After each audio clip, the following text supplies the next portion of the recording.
diri untuk menemani saya dalam tugas saya dalam proses belajar saya, yaitu designasi budaya bersuci. Sebelumnya adalah kita ucapkan syukur kepada Tuhan Yang Maha Esa, sehingga pada hari ini kita bersama satu kumpul di ruang ini tanpa suatu apapun. Sebelum kita lanjutkan ke acara selanjutnya, tentunya Bapak Ibu habis mengajar tentunya sudah lelah ataupun sudah mengantuk. Kelihatannya Pak bahwa mahasiswa itu sudah mengantuk untuk kita lebih semangat, lebih fokus. Mari kita bermain dulu Bapak Ibu. Kita mau bermain perkalian. Jadi coba Bapak Ibu untuk berdiri berpasangan, kepalkan tangan seperti Bapak Ibu bermain pingsun. Bagi yang menjawab kalah dipersilakan untuk dulu. Jadi mari kita berpasangan, bisa di tengah sini Bapak Ibu, di luar sini. Cari pasangan sendiri, kira-kira pasangannya.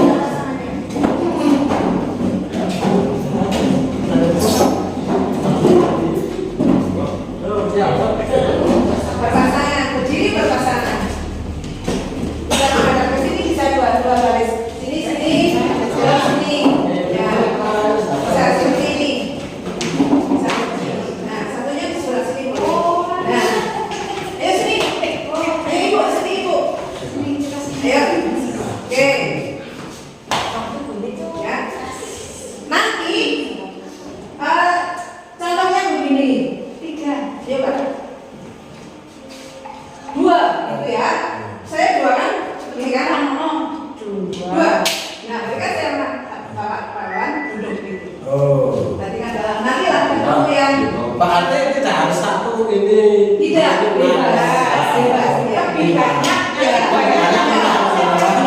Dua satu tangan. Satu tangan. Ini ya Pak. dua tiga. Oh sama. Pak, enggak kalau jawab hasil. Oke. Pak.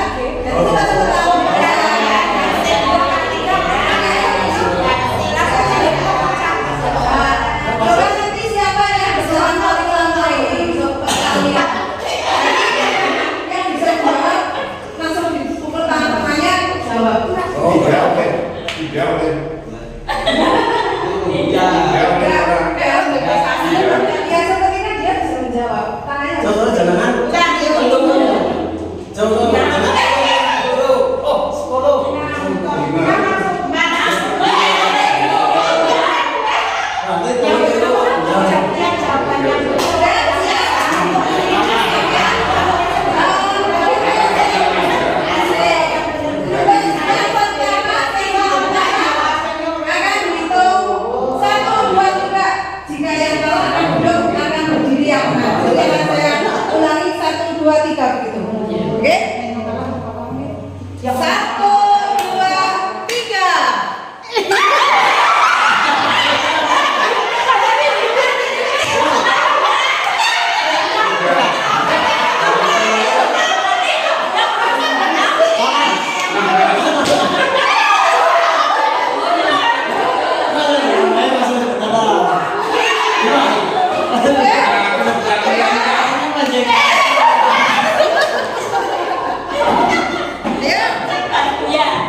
Belum. 1, 2,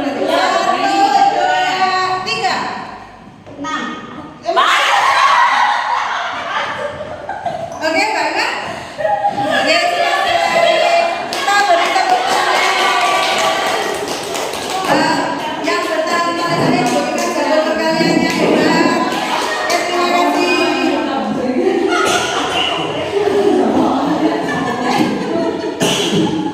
Oke, terima kasih Bapak Ibu, begitu menyenangkan ya ternyata. Kita ke acara yang ini yaitu diseminasi budaya positif. Bapak Ibu tahu apa itu budaya positif? Ada yang bisa membantu saya untuk menjawab? Mungkin Pak Wawan Pangkoswani, apa itu budaya positif Pak Wawan? Budaya positif adalah kebiasaan yang mana kebiasaan itu menimbulkan efek kepada anak yang positif terhadap perilakunya sendiri. Iya. Jadi kebiasaan yang baik ya ini ya Pak. Apakah di SD kita ini sudah menerapkan budaya positif? Sudah. Apa contohnya itu? Salaman pagi. Kebiasaan. Ada. Salaman pagi. Gimana? Salaman pagi. Salam menyapa. Menyapa teman, menyapa guru. Oke. Apakah harus selalu perbuatan yang ke karakter? Apakah bisa yang lain yang sudah membuang sampah pada tempatnya? Iya, membuang sampah pada tempatnya. Jadi itulah budaya positif. Jadi desa kita sudah menerapkan budaya positif. Terima kasih. Tujuan kegiatan hari ini yaitu memahami tentang budaya positif. Dan kedua, menyusun keyakinan atau kesempatan kelas. Yang ketiga, kontrol dulu dan segitiga restitusi. Sekarang kita lanjutkan. Kita juga mau praktek ini kegiatan kenalan tangan. Bapak Ibu mohon untuk yang berkenan berdiri untuk mempraktekkan kegiatan kenalan tangan. Siapa tadi? Begini saja. Bapak Ibu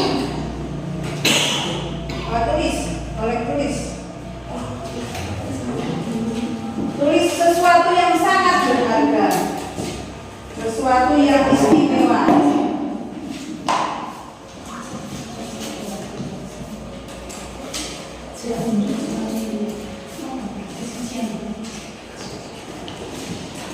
Sesuatu yang istimewa, sesuatu yang berharga. Tulis, tidak harus panjang, cukup pendek dan sangat berharga. Nanti dua orang guru mempraktekkan pengalaman tangannya.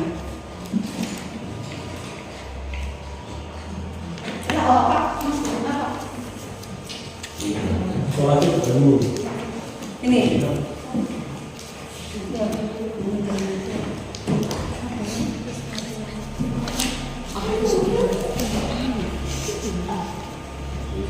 Sudah? Pak, kan itu belum. Nih Pak. Iya.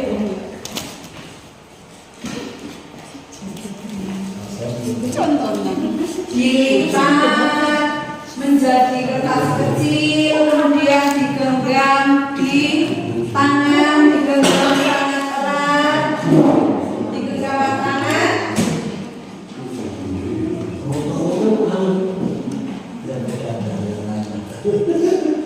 Sudah selesai ya? Bebas. Buat diri kita. Sesuatu yang harus dilakukan.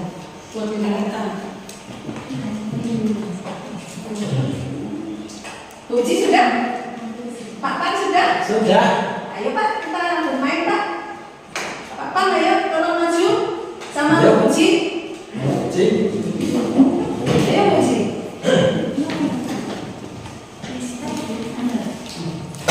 Ya, sini biar teman-teman melihat. Nah, sekarang Bu Uji sama Pak Wawan praktek kepala tangan. Yang bertugas mengepalkan tangan adalah Bu Uji.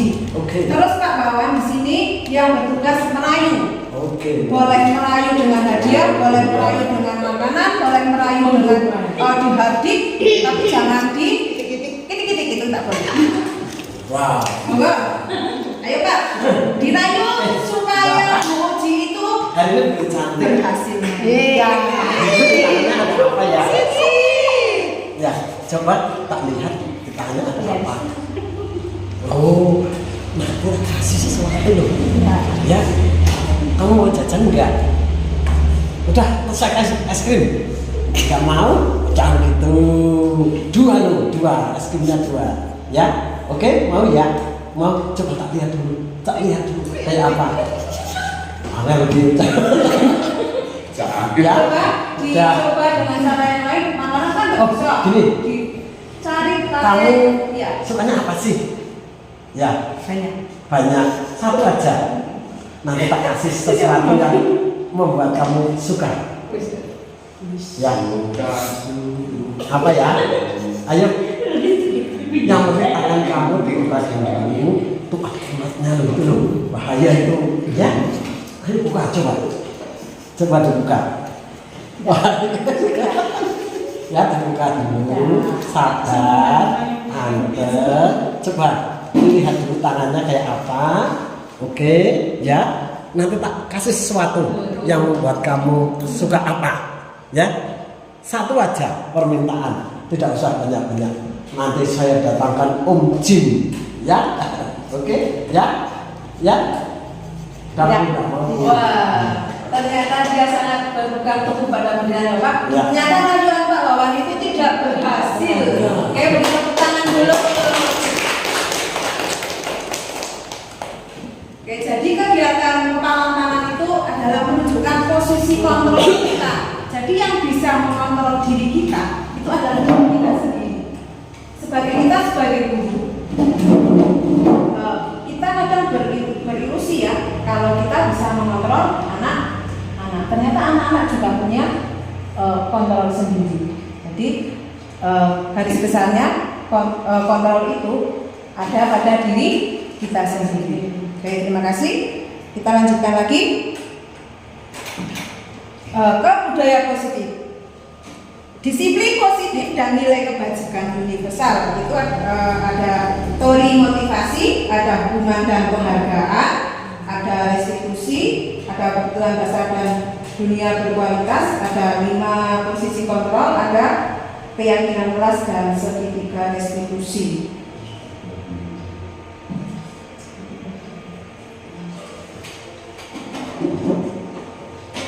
Apa itu kata disiplin? Biasanya jadi orang itu harus disiplin, kamu jadi anak itu harus disiplin. Apa itu arti disiplin? Menghargai waktu. Disiplin menghargai waktu. Ada lagi? Tepat waktu. Ada lagi? Sesuai aturan. Sesuai aturan. Mungkin ada lagi yang berpendapat?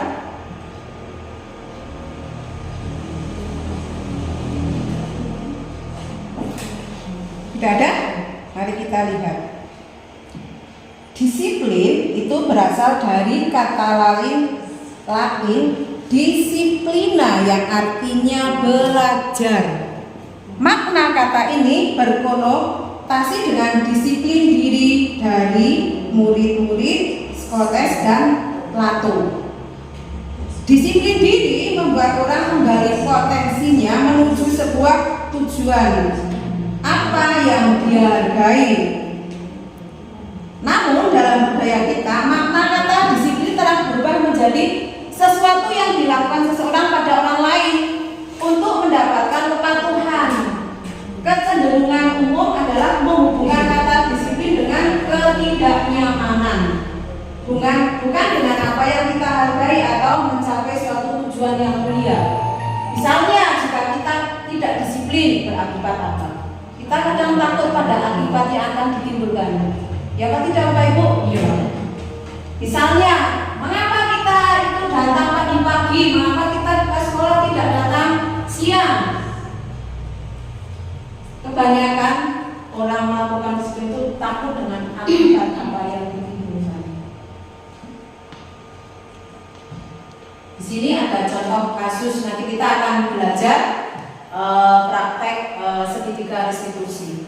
Di sini di kelas 6B yang kemarin itu ada Siti dan Afizal adalah murid SD 1 Jonggongsari kelas 6B. Pada jam istirahat, mereka asik bermain bola di dalam kelas. Padahal teman-temannya di luar kelas. Mereka bermain bola di dalam kelas agar bolanya tidak direbut oleh teman lain. Padahal di dalam kesepakatan kelas sudah disepakati tidak boleh bermain bola di dalam kelas karena berbahaya, bisa mengenai kaca dan kelas pun akan menjadi kotor. Sebagai guru, saya perlu melakukan restitusi kepada mereka. Apa yang harus Bapak Ibu lakukan sebagai wali murid? Sebagai wali kelas maksudnya. Kira-kira apa yang Bapak Ibu lakukan jika ada anak yang berperilaku seperti itu? Apa yang Pak Wan lakukan misalnya jika ada anak-anak di teman-temannya istirahat, tapi ada 2 orang anak bermain bola di dalam kelas dalam posisi pintunya tertutup. Apa yang Bapak lakukan? Saya akan memanggil anak tersebut, yaitu saya ajak ke tempat ruangan, di mana ruangan itu anak itu akan saya beritahukan dan akan saya tekankan kembali, memberitahukan kembali, merefleksi bahwa kita telah membuat yang namanya kesepakatan kelas di situ. Kita jabarkan kembali, kita kasih tahu kembali kepada anak sehingga anak ingat akan apa yang pernah ia tuliskan. Oke, terima kasih. Bagus sekali. Ini kasus yang pertama. Kita punya kasus yang kedua. Eva Asyaika adalah siswa kelas 5B SD 1 Jonggongsari. Pada saat pembelajaran, saat harus mengumpulkan tugas, ia lupa mengerjakan karena lupa dengan alasan tidur terlalu awal karena capek. Karena pada siang hari banyak bermain. Sebagai guru, saya perlu melakukan restitusi kepada anak tersebut. Apa yang akan Bapak Ibu lakukan sebagai wali kelas? Misalnya Bapak Ibu wali kelasnya Mbak Eva di kelas 5B. Kira-kira apa yang akan Bapak Ibu lakukan?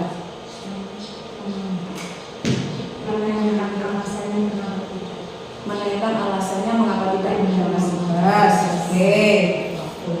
Mengapa tidak mengerjakan tugas tepat waktu? Kita akan bahas di slide berikutnya. Kita lanjut lagi. Nilai kebajikan universal. Nilai-nilai kebajikan adalah sifat-sifat positif manusia yang merupakan tujuan mulia yang ingin dicapai pada setiap individu. Nilai-nilai tersebut bersifat universal dan lintas bahasa, suku bangsa, agama maupun latar belakang. Setiap perilaku atau perbuatan memiliki suatu tujuan. Itu menurut Dr. William Glasser pada teori kontrol tahun 1984. Dengan mengaitkan nilai-nilai kebajikan yang diyakini seseorang, maka motivasi intrinsiknya akan terbangun sehingga menggerakkan motivasi dari dalam untuk dapat mencapai tujuan mulia yang diinginkan. Itu diambil dari Diana Dosen tahun 1998. Nilai-nilai kebajikan yang ingin dicapai oleh setiap anak Indonesia kita kenal dengan profil pelajar Pancasila. Apa itu profil pelajar Pancasila? Apa saja?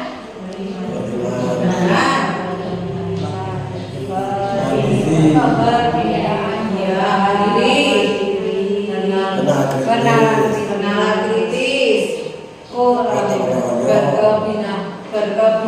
kebinekaan global, gotong royong, kreatif. Itu ya nilai profil pelajar Pancasila. Misalnya begini, Bapak Ibu itu pagi-pagi kan datang, kadang di pagi hari itu kan Bapak Ibu menyambut anak. Kalau datang ya, itu unsur dari mana? Intrinsik atau ekstrinsik itu Bapak Ibu? Intrinsik itu kan dari dalam ya. Mengapa Pak Wawan tadi pagi itu berangkat sangat pagi harus berdiri di depan tangga untuk menyambut anak-anak? Apakah karena Pak Wawan ini penghargaan dari Bapak Kepala Sekolah, nanti kalau saya dalam 1 bulan full tamat pagi saya akan diberi penghargaan? Kalau misalnya Pak Wawan itu berangkat pagi-pagi karena ingin mendapat penghargaan, itu berarti unsur dari mana? Ekstrinsik. Unsur memang ada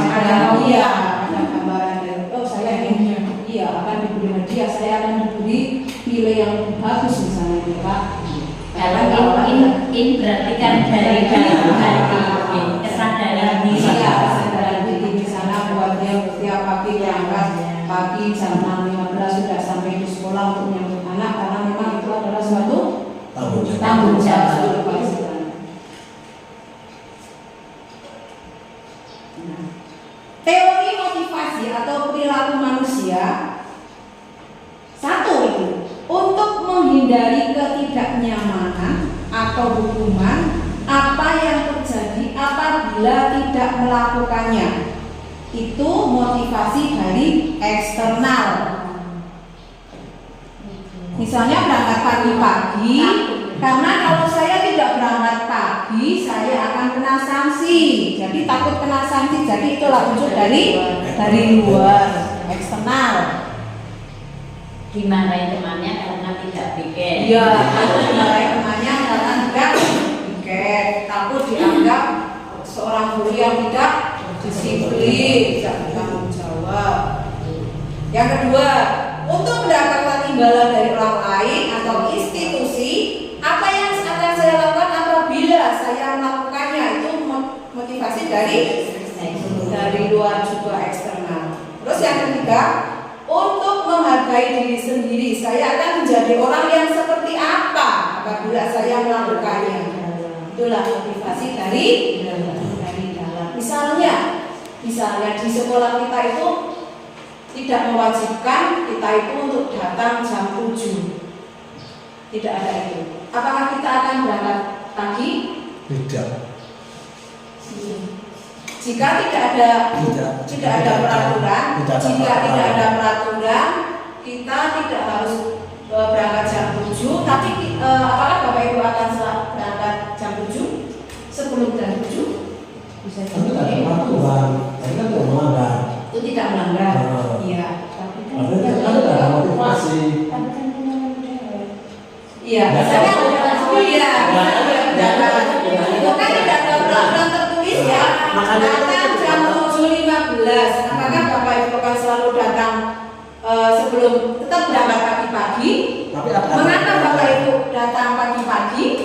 Karena ada sesuatu yang akan dilakukan. Misalnya kita akan selalu datang pagi karena kita membimbing anak belajar. Gitu maksudnya. Jadi kita ada unsur dari dalamnya dulu, tidak ada saya takut ya.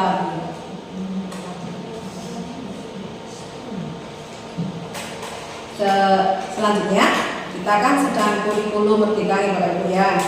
Merdeka itu menurut Ki Hajar Dewantara, merdeka itu artinya tidak hanya terlepas dari kata perintah, akan tetapi juga cakap buat memerintahkan diri sendiri.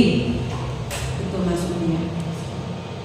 Tidak harus kita perintah, tapi kita bisa memerintahkan diri sendiri. Seperti tadi kita tetap berangkat pagi walaupun tidak ada yang memerintah. Itu maksudnya. Jadi sudah ada unsur dari dalam sendiri.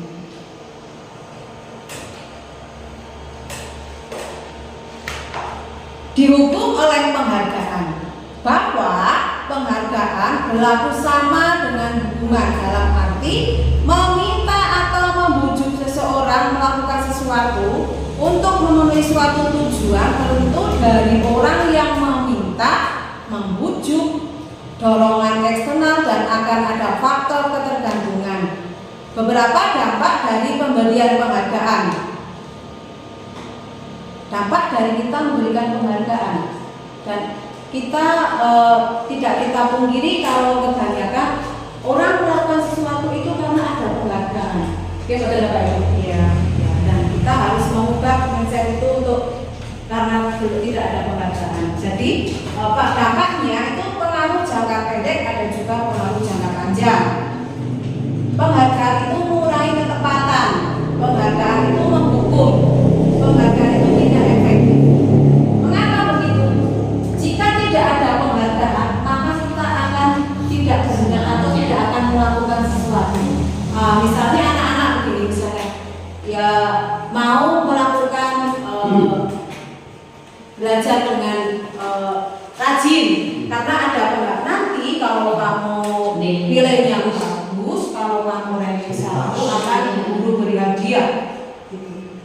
itu adalah karena motivasi ada dari luar, bukan karena motivasi diri kita.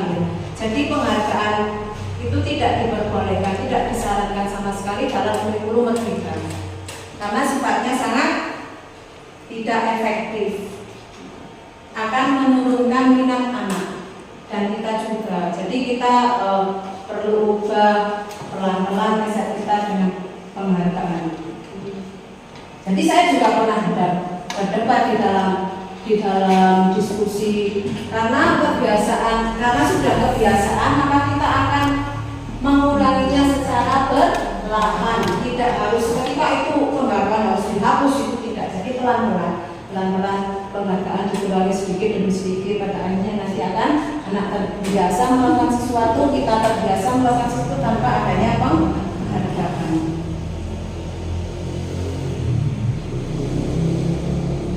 Dihukum oleh penghargaan.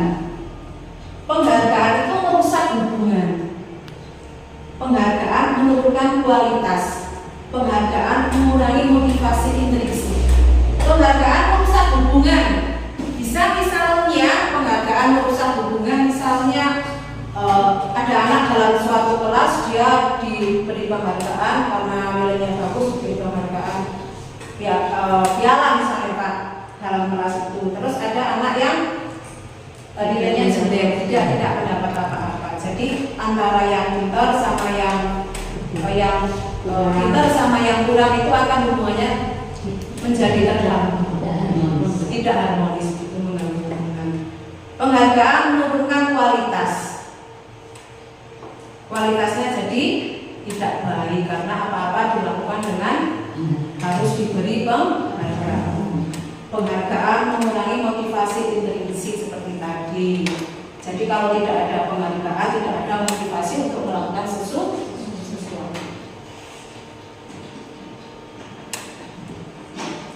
Bentuk program kebajikan atau apresiasi. Jadi untuk supaya kita itu menghilangkan sedikit demi sedikit penghargaan, kita harus beri pengakuan secara khusus, beri pengakuan secara konsisten, beri pengakuan kepada murid bergantian, fokus pada prosesnya, beri pengakuan secara pribadi. Misalnya jika kamu bisa menghitung, kamu di kehidupan sehari-hari akan berguna. Jadi ada minatnya dari diri, bukan karena penghargaan. Dan diberi apresiasi secara konsisten. Jadi tidak secara hari saya sampaikan hari ini bahwa penghargaan itu akan dihapuskan atau menghilangkan dari pikiran kita atau pikiran anak-anak, tapi secara berlangsung, secara konsisten, secara teratur, bisa setiap ada momen-momen tertentu, supaya anak mau latihan takraw tidak harus diberi uang. Nanti ya kalau latihan Bu Guru beri hadiah 5.000 misalnya, tanpa diberi ini seperti itu, anak-anak sudah mau melakukan sendiri. Jadi perlahan kalau misalnya kamu pintar bermain takraw, akibatnya dalam kehidupan sehari-hari akan apa kira-kira Pak Wawan? Kalau anak-anak pintar takraw tapi tidak harus diberi penghargaan, dia mau sendiri dari dalam untuk melakukannya.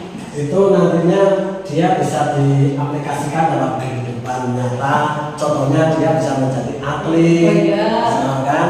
Kemudian andaikan dia dalam kejuaraan, dia mendapatkan sebuah sertifikat, dia untuk melanjutkan ke SMP, itu dia juga lebih mudah itu loh Bu. Jadi ada dua itu. Ya, jadi begitu ya Pak. Sekali. Jadi begitu. Jadi pelan-pelan kita akan menghilangkan pelan-pelan penghargaan itu supaya anak bisa secara sadar di dalam untuk melakukan sesuatu.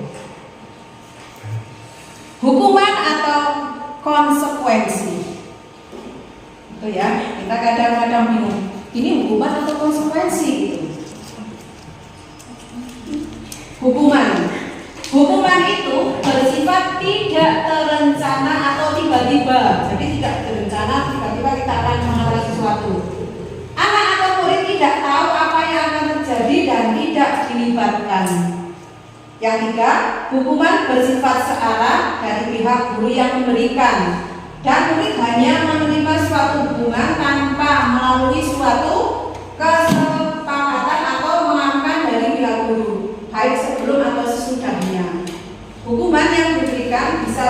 fisik maupun psikis. Murid atau anak disakiti oleh suatu perbuatan atau kata-kata. Jadi hukuman itu sifatnya tidak harus fisik, tetapi kata-kata kita kadang tanpa disadari akan menyinggung orang lain. Jadi sakitnya tidak kelihatan gitu ya. Sakitnya di sini. Nah, kita ke konsekuensi. Tadi sudah hukuman, sekarang kita sampai ke konsekuensi. Disiplin dalam bentuk konsekuensi sudah terencana atau sudah disepakati, sudah dibahas atau disetujui oleh guru dan murid. Umumnya bentuk-bentuk konsekuensi dibuat oleh pihak guru atau sekolah dan murid sudah mengetahui sebelumnya konsekuensi yang akan diterima bila ada pelanggaran. Pada konsekuensi, murid tetap dibuat tidak nyaman untuk jangka waktu yang pendek. Jadi akibat konsekuensi itu ada akibatnya tidak nyaman, tapi dampaknya tidak panjang, hanya pendek waktunya. Konsekuensi biasanya diberikan berdasarkan suatu data yang umumnya dapat diukur. Misalnya, setelah 3 kali tugasnya tidak diselesaikan pada batas waktu yang diberikan, maka murid tersebut akan kehilangan waktu bermain dan harus menyelesaikan tugas karena ketinggalannya. Itu konsekuensi. Peraturan dan konsekuensi yang mengikuti ini sudah diketahui sebelumnya oleh murid. Jadi kalau hukuman itu murid belum tahu, kalau konsekuensi muridnya sudah tahu akibat yang akan dilakukan. Sikap guru di sini senantiasa memonitor murid. Jadi guru seperti memonitor konsekuensinya. Nah sekarang ada, ini kita untuk membedakan ini termasuk hukuman atau termasuk konsekuensi. Mencatat 100 kali di dalam buku. Saya tidak akan terlambat lagi karena terlambat ke sekolah. Itu hukuman atau konsekuensi? Hukuman. Dua. Lari mengelilingi lapangan basket 2 kali karena terlambat hadir di sekolah. Hukuman. Murid diminta untuk push up 15 kali karena tidak menggunakan masker ke sekolah. Hukuman. Menggantikan kertas tugas teman yang telah dicoret-coret. Membersihkan tumpang air di meja tulis karena tersenggol pas saat belajar. Murid disuruh mengenakan sepatu seharian di sekolah karena tidak mengenakan sepatu hitam. Lari mengelilingi lapangan basket 2 kali karena terlambat 10 menit untuk pelajaran PJOK. Hukuman. Mana Pak Susilo yang terakhir? Hukuman. Hukuman. Kita cek jawabannya. Hukuman.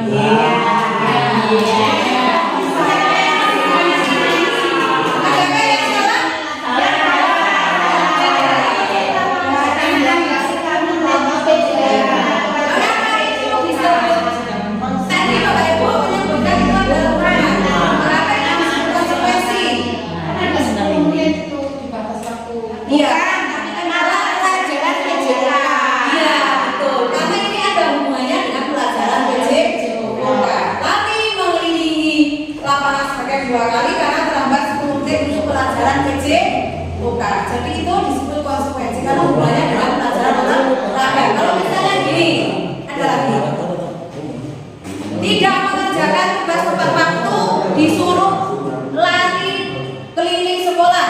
Hukuman. Apa hubungannya tugas dengan lari? Itu tidak ada hubungannya. Jadi untuk membedakan seperti itu, tidak ada hubungannya dengan yang kita perbuat. Itu yang saya tahu. Jadi ya Bapak Ibu sudah paham ya, apa itu konsekuensi, apa itu hubungan. Kalau konsekuensi itu sudah kita tahu, kalau hubungan yang itu belum tahu. Kita sampai pada tadi hukuman sudah, hukuman sudah, konsekuensi sudah, sekarang restitusi. Apa itu restitusi? Bisa tolong bacakan Pak Bawan? Bisa jelas dari situ? Restitusi adalah proses menciptakan kondisi bagi murid untuk memperbaiki kesalahan mereka sehingga mereka bisa kembali pada kelompok mereka dengan karakter yang lebih kuat. Restitusi juga merupakan proses kolaboratif yang mengajarkan murid untuk mencari solusi untuk masalah mereka dan membantu murid berpikir tentang orang seperti apa yang mereka inginkan menjadi tujuan mulia dan bagaimana mereka harus memperlakukan orang lain. Dikutip dari Gosen 2004. Oke, terima kasih. Itu adalah restitusi.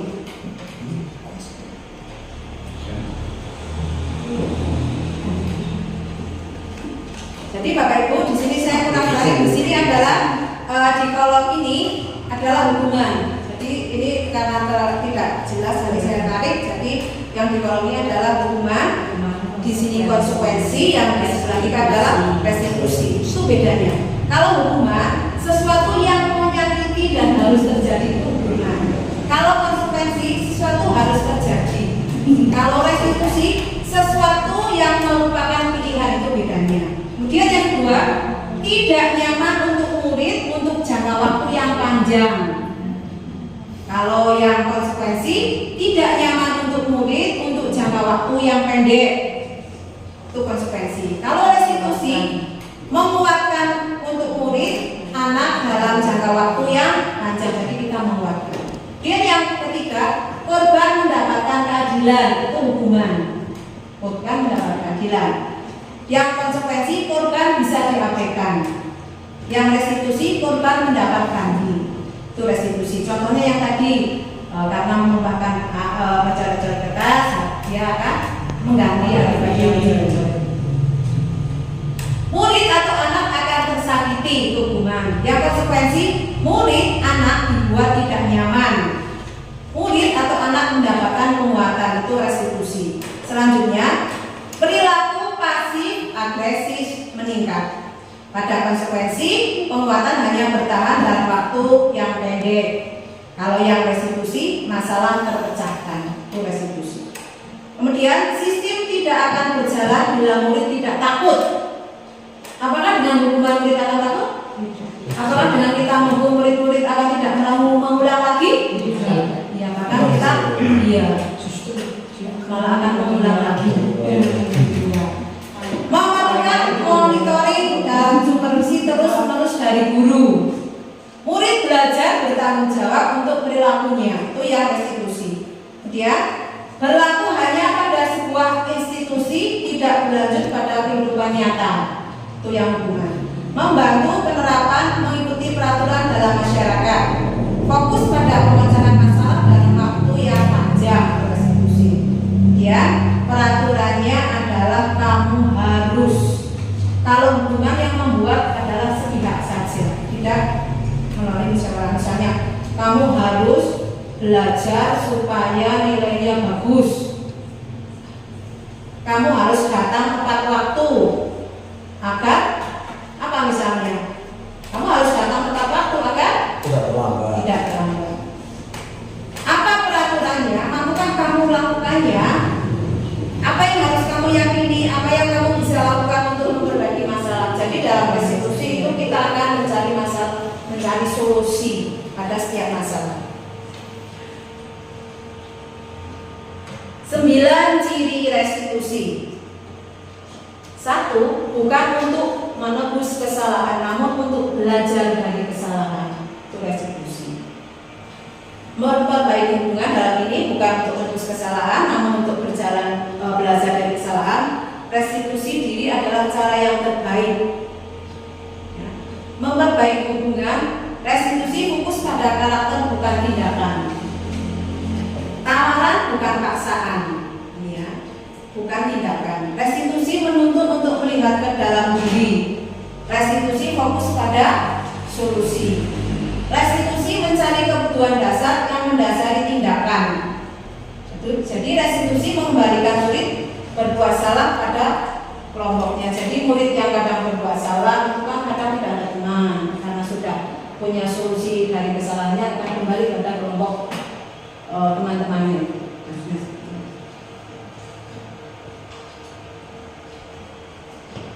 Mengapa tidak peraturan saja? Mengapa harus keyakinan kelas? Peraturan dengan yang keyakinan kelas itu beda apa tidak, Bapak? Beda. Beda. Bedanya apa Pak? Kalau peraturan itu hanya satu orang saja yang membuat, Iya. sedangkan keyakinan kelas itu adalah melibatkan semua warga yang ada di kelas tersebut. Oke, bagus sekali. Jadi betul gitu ya. Jadi peraturan hanya satu pihak saja yang membuat, sedangkan keyakinan kelas adalah semua berpartisipasi untuk dalam membuat keyakinan. Mengapa kita memiliki peraturan harus menggunakan helm bila mengendarai kendaraan roda 2? Mengapa Pak? Bahwa itu kalau bersepeda, Bu Farina kalau pakai sepeda motor itu harus pakai helm. Apa alasannya Bu Farina kalau mengapa pakai helm? Untuk apa? Untuk keamanan. Untuk keamanan. Kalau tidak pakai helm, tidak amannya bagaimana? Tangkap polisi. Ada polisi. Ada polisi. Oke. Kalau pergi ke Wonosobo, ditangkap polisi.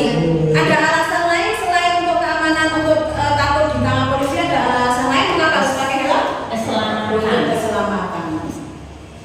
Karena kadang orang pakai helm itu tidak harus takut, kalau salah pun pakai helm. Itu yang saya lihat Pak Sarati itu pesawat mau rumput itu pun pakai helm karena demi keselamatan. Karena ada orang yang kejatuhan di pohon kelapa, karena tidak pakai helm, akhirnya dia sampai pingsan dan giginya rompol. Gitu ya. Mengapa kita memiliki peraturan 3M menggunakan masker, mencuci tangan dan menjaga jarak itu pada jam dulu kita jam pandemi? Karena demi apa kita menjaga jarak, pakai masker, mencuci tangan itu demi apa? Mengapa kita melakukan? Tidak tertular. Karena tidak tertular berarti pada apa ya? Untuk keselamatan demi kesehatan. Mengapa kita memiliki peraturan harus datang tepat waktu pada saat mengikuti pelatihan? Ya, Ada peserta mengikuti acara itu dari awal sampai akhir, masa itu tidak terputus. Oke, terima kasih. Selain itu juga tidak mengganggu peserta yang lain. Iya, Karena kalau yang lain sudah konsentrasi, ada yang datang terus Iya, mengganggu jadi yang lain. mengganggu konsentrasi betul. Untuk mendukung motivasi intrinsik, berarti itu adalah motivasi intrinsik, motivasi dalam diri. Kembali ke nilai-nilai atau keyakinan. Nilai-nilai seperti tadi, nilai-nilai itu ada nilai demi kesehatan, demi keselamatan. Itu adalah nilai-nilai. Kalau keyakinan-keyakinan lebih menggerakkan seseorang dibandingkan mengikuti serangkaian peraturan.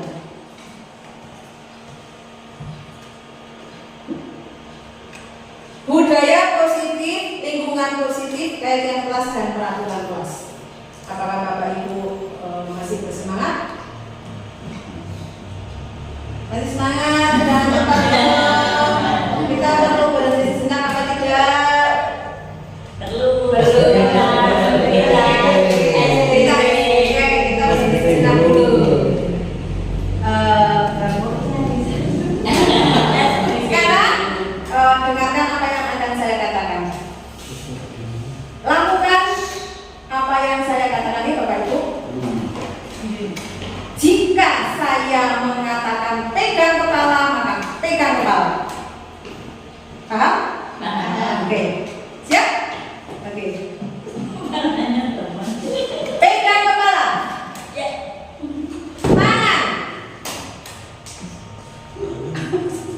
Tangan. Mulai lagi tanpa ada perintah. Iya, perintah itu. Perintahnya pegang kepala. Oke. Yang pertama, lakukan apa yang saya katakan. Jika saya katakan pegang, maka lakukan apa yang saya katakan. Pegang kepala. Tangan. Tidak dilakukan. Betul.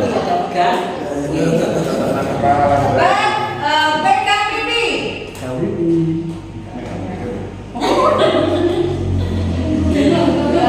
Pegang pundak teman. Oke.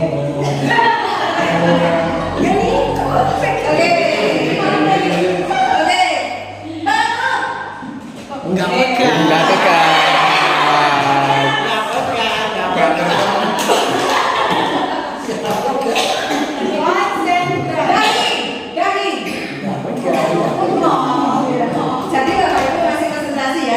kata kuncinya adalah PPK. Jadi jika ada kata PK maka jangan disampaikan. Kita tepuk dulu ya lah. Oke, tepuk duluan. Masih ingat? Ya, tepuk duluan. Ya. Tepuk duluan. Masih ingat? Tepuk duluan. Kalau itu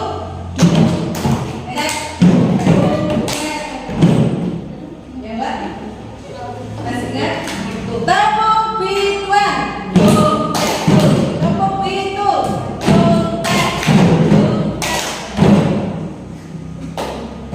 Gitu ya. Oke, terima kasih Bapak Ibu masih semangat. Kita lanjutkan ke materi selanjutnya. Ada budaya positif. Karena budaya positif, lingkungan yang positif, keyakinan kelas dan peraturan kelas. Nah, sekarang kita ke peraturan. Yang di sebelahnya adalah keyakinan kelas. Selalu mengembalikan buku ke tempatnya. Keyakinan kelasnya bagaimana? Kembalikan buku ke tempatnya. Terus dilarang mengganggu orang lain. Keyakinan kelasnya bagaimana Bapak Ibu? Menghormati. Oke. Hadir di sekolah 15 menit sebelum pelajaran dimulai. Disiplin waktu. Bisa. Dilarang melakukan kekerasan. Dilarang melakukan kekerasan. Saling menyayangi. Dilarang menggunakan narkoba. Yakin kelasnya bagaimana? Hidup sehat. Bergantian atau menunggu giliran? Bagaimana Mbak Lulul? Bergantian atau menunggu giliran? Antri. Gunakan masker.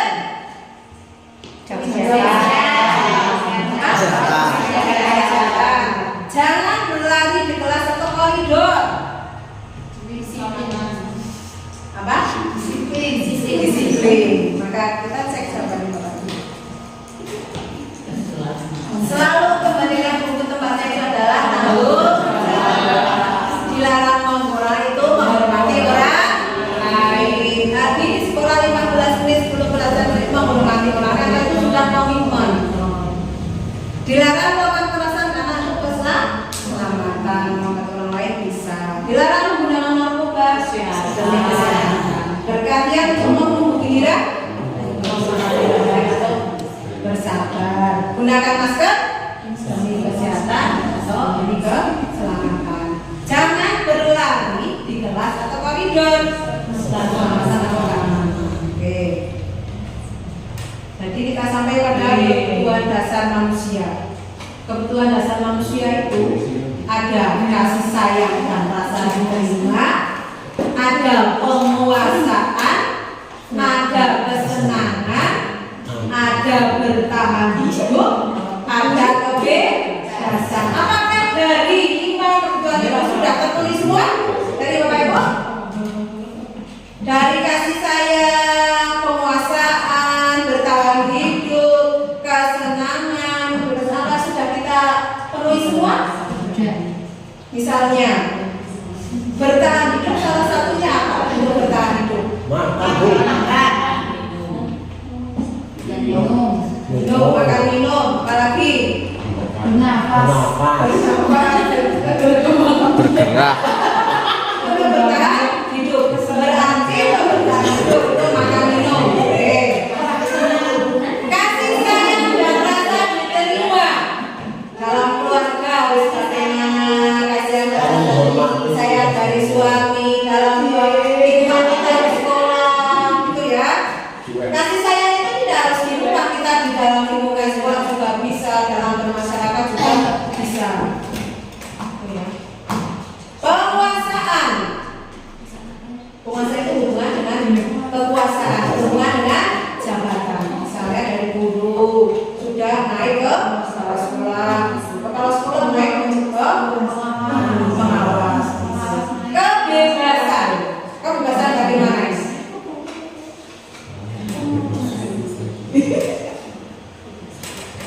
Kalau misalnya begini, Bu Guru, saya ini bosan loh dengan pelajaran bahasa Indonesia, nggak menarik. Itu dalam 5 dasar manusia itu termasuk yang mana? Kesenangan. Jadi anak-anak misalnya bosan atau bosan itu perlu kesenangan.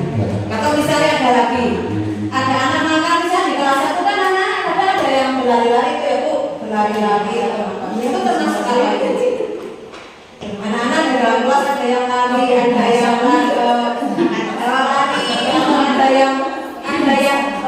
dalam belajar gambar. Apa? Masuknya kemana? Pas pelajaran diterangkan kan itu gambar saja. Dia berkesenangan. Masuknya ke sini. Gitu ya. Itu adalah kebutuhan dasar manusia. Sekarang 5 posisi kontrol yang terapkan untuk motivasi ini.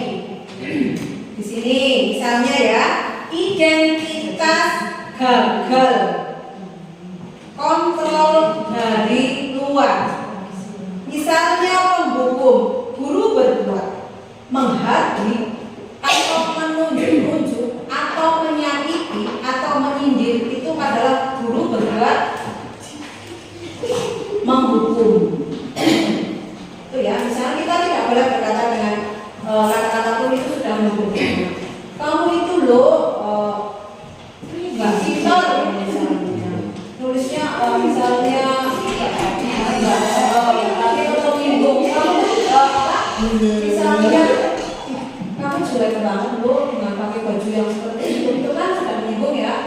Jadi menyinggung, kadang orang itu sifatnya beda-beda, ada yang kadang singgung, ada yang tidak. Misalnya di sini, pembuat rasa bersalah, berceramah dan mengatakan seharusnya kamu mengerjakan tepat waktu. Ibu kecewa loh, kamu itu nggak selalu mengerjakannya tidak tepat waktu. Itu membuat rasa bersalah. Jadi yang ditanyakan yang muridnya itu merasa bersalah. Guru kecewa, kamu kan misalnya kamu kan murid yang ibu sayangi misalnya, salah satu murid istimewa mengapa kamu tidak mengerjakan tugas tepat waktu, guru kecewa sekali. Jadi yang ditanyakan rasa bersalah. Terus guru berkata, kalau kamu tidak melakukan, awas ya, awas lu, udah melakukan itu namanya awas ya. Rasa kenapa ya? Itu kadang ya ada kata-kata seperti itu. Kalau yang membuat rasa bersalah ini misalnya kamu harus ibu lelah sekali ya. Seharusnya kamu tahu kalau ibu itu lelah sekali. Ibu itu stres loh menghadapi kamu yang dibilangin susah menghadapi kamu itu ibu stres gitu misalnya. Atau ibu itu stres kamu nakal misalnya. Jadi membuat rasa bersalah. Ini kita alihkan ke sini. Misalnya itu sebagai penghukum. Kalau misalnya mengharapkan imbalan atau tergantungan pada orang lain, itu ayolah lakukan demi ibu. Itu misalnya. Masa kamu tidak mau? Kamu tidak ingat itu pernah membantu. Misalnya itu adalah posisi kita sebagai teman. Kalau sebagai pengantor, apa peraturannya, apa kesepakatan kelas kita, kamu tahu atau tidak? Kalau tidak mengumpulkan tugas tepat waktu, bagaimana? Itu pemantau. Apa yang kita yakini, apa yang bisa kita kerjakan untuk memperbaiki masalah ini? Jadi mengingatkan kesepakatannya, kemudian menanyakan supaya kamu tidak lupa mengerjakan tugas, kamu harus bagaimana? Jadi punya solusi. Hasil membentak, menyalahkan orang lain itu berbohong. Yang membuat rasa bersalah, menyembunyikan, menyangkal, berbohong. Misalnya kita hasilnya dari orang itu membentak atau menyalahkan orang lain berbohong, akibatnya dia itu karena takut akan berbohong ke anak tersebut. atau berbohong dengan menyembunyikan kesalahan saya. Enggak, dulu saya tidak melakukan itu. Jadi sebagai teman menjadi ketergantungan, sebagai pemantau menyesuaikan diri bila diawasi. Terus manajer menguatkan pribadi. Jadi posisi segitiga itu ada sebagai penghukum, pembuat rasa bersalah, sebagai teman, sebagai pemantau, sebagai manajer. Kaitannya dengan dunia berkualitas. Murid meletakkan guru di luar dunia berkualitas. Murid meletakkan guru di depan di dalam dunia berkualitas. Misalnya begitu. Di identitas atau berhasil atau sukses di luar kontrol dari luar itu, murid meletakkan guru di orang yang sangat penting di dunia berkualitas. Jadi guru adalah orang yang sangat penting di dunia. Murid meletakkan guru, peraturan dan hukum di dunia berkualitas. Itu sebagai pemantau. Manajer, murid meletakkan dirinya sebagai individu yang positif dalam dunia berkualitas. Misalnya lagi ini, motivasinya, murid berkata, biarkan saja nanti juga marah-marah lagi. Misalnya saat kita biasa marah-marah, tapi biarkan saja nanti juga marah-marah lagi. Biasa itu guru suka marah-marah. Jadi karena sudah suatu kebiasaan dia dimarahin, dia tidak akan takut. Gitu. Misalnya yang membuat rasa maafkan saya Bu, gitu. Jadi yang salah dia merasa bersalah dengan minta maaf. Saya pikir Bapak Ibu teman saya ternyata begitu, dianggap teman ternyata tidak. Berapa banyak bintang yang harus saya peroleh, berapa lama yang harus saya tulis, itu adalah sebagai pemantau. Bagaimana caranya saya bisa memperbaiki keadaan itu sebagai manajer. Kita sebagai manajer. Dampaknya pada murid. Kalau dihukum, dampaknya pada murid itu mengulangi kesalahan. Kalau kita biasa hukum, anaknya tidak akan patuh, malah akan mengulangi kesalahan. Kalau yang pembuat rasa bersalah, merasa rendah diri. Kalau kita sebagai teman lemah atau tidak mandiri tergantung. Kalau sebagai pemantau, menitik beratkan pada sanksi atau hadiah untuk dirinya itu sebagai pemantau. Kemudian pada posisi kontrol diri, mengevaluasi diri bagaimana cara memperbaiki diri. Ini yang paling fokus adalah kita sebagai manajer. Tapi kita tidak harus langsung sebagai manajer, sebagai guru, kita bisa berbuat sebagai teman dulu. Kemudian sebagai kita memantau di dalam anak, yang terakhir kita sebagai manajer. Jadi anak bisa menemukan solusi masalah yang dia lakukan, itu kita sebagai manajer. Misalnya ini, pastinya ya. Pernyataan. Saya kecewa sekali dengan kamu. Siapa yang mengatakan?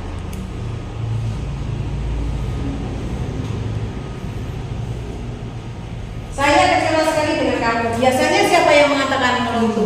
Guru. Jadi yang dikatakan dia akan merasa dia bersalah. Kamu tidak benar melakukannya. Ayo lakukan demi ibu. Jadi dia itu yang mengatakan sebagai penghukum. Dia menghukum. Ayolah lakukan demi ibu. Ayolah lakukanlah demi ibu. Tolong kelasnya disapu. Tolonglah ibu. Itu adalah guru sebagai teman. Apakah kamu mau mendapatkan stiker atau bintang hari ini? Itu guru sebagai pemantau. Kalau bagaimana kalau bisa menyelesaikan masalah ini? Jadi kalau anak bisa ada masalah, anak bisa menyelesaikan, punya solusi sendiri, berarti guru sebagai manajer. Kamu selalu yang paling terakhir. Kamu selalu yang paling dulu, menulisnya lambat. Teman-temannya sudah selesai, kamu belum selesai. Jadi guru sebagai penghukum. Jadi guru sebagai penghukum. Inilah segitiga restitusi. Jadi yang kita nanti mau praktek segitiga restitusi. Jadi yang kita katakan, kamu tentu punya alasan mengapa kamu melakukan ini. Terus adakah cara yang lebih efektif? Terus apa yang kamu butuhkan? Nilai apa yang kita sepakati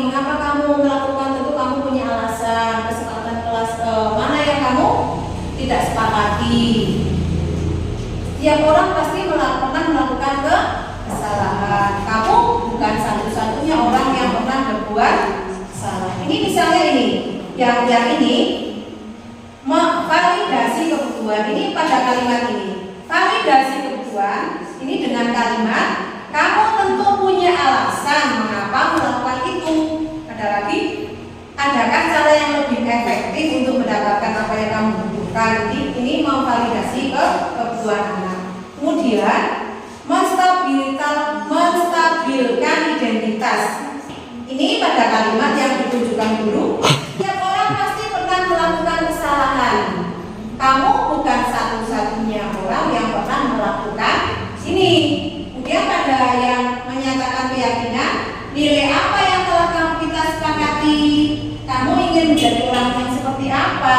Itu adalah pada kalimat menanyakan kesepakatan kelas.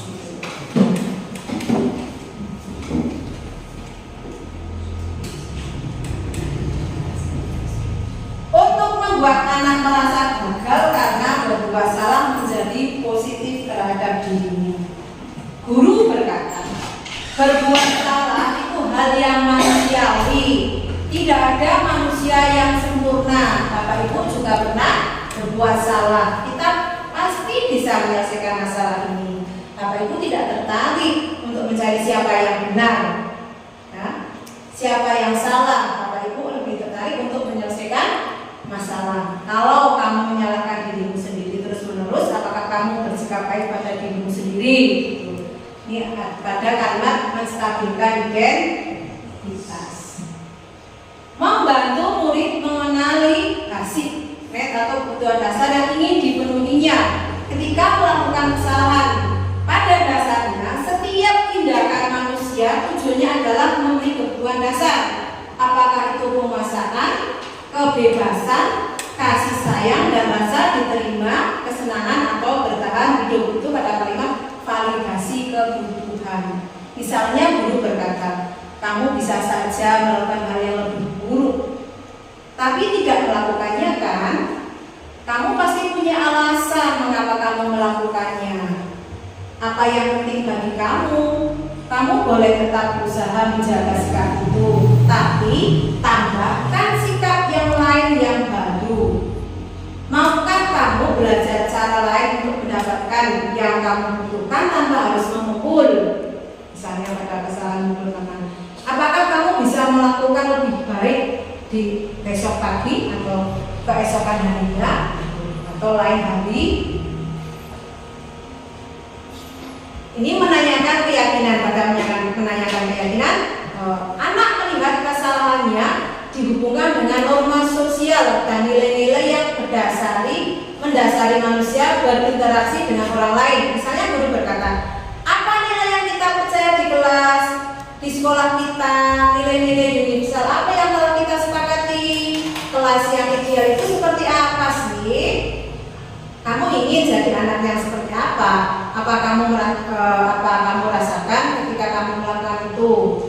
Kamu menjadi orang yang seperti apa? Itu pada menanyakan keyakinan kelas. Contohnya ini saya punya contoh segitiga restitusi.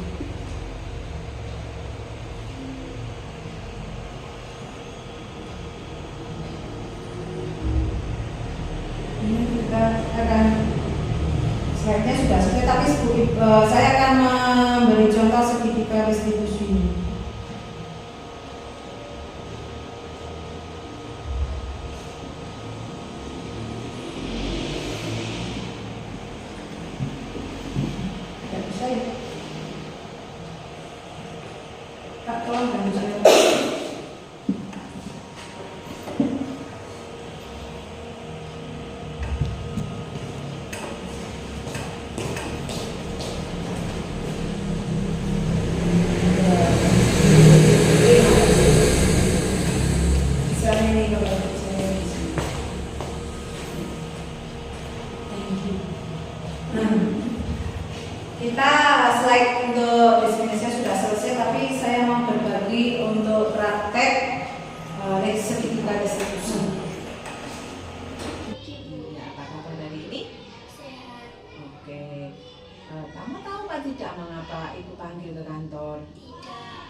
waktu Bu Guru suruh mengumpulkan tugas, kamu jawabnya apa? Saya jawabnya Lupa. Oke. Mengapa kamu lupa mengerjakan tugas, Mbak Eva? karena tadi malam saya tidurnya lebih awal. Kamu tidur lebih awal, jadi lupa mengerjakan tugas. Kamu tidur lebih awal, tentu punya alasan mengapa tidur lebih awal. Karena pada siang hari saya naik terus karena pada malam hari saya Jadi ngantuk. Iya, ya Bu. iya, jadi ngantuk ya.